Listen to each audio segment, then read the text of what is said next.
Maraming salamat sa pagpunta ninyo dito sa Duterte Street at pagpapakita ng suporta kay dating Pangulong Rodrigo Duterte. Kanina nagtanong siya kung meron pa ba daw mga Pilipino sa labas at sabi ko, oo meron, may nakasabay ako sa bus, dalawa. At sabi ko meron pa mga nag-aantay na kanina, maaga dumating.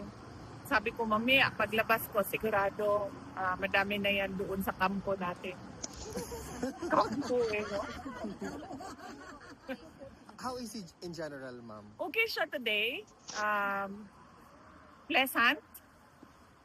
Ang discussion namin was yung mga nawawalang taga Davao City kasi merong sumakay ng bangka 15 individuals tapos na-disgrasya ata yung bangka nila.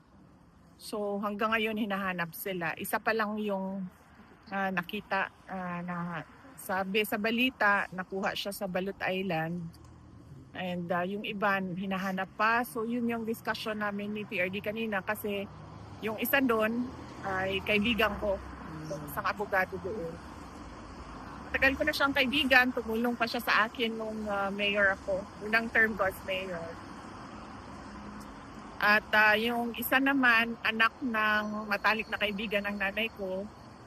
So medyo malungkot ang Davao City ngayon dahil madami yung missing and syempre yung mga pamilya nila nalulungkot, nag-aalala, natatakot.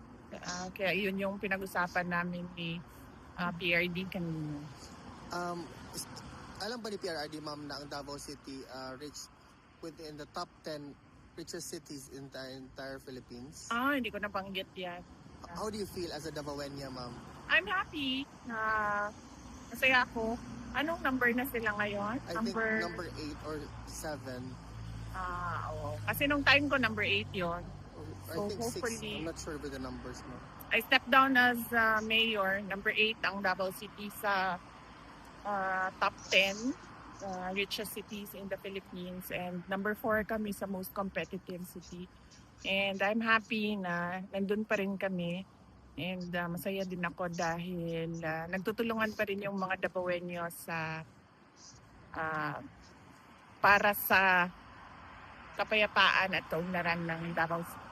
Maraming salamat, VP. Thank you. At saka maraming salamat sa inyong lahat.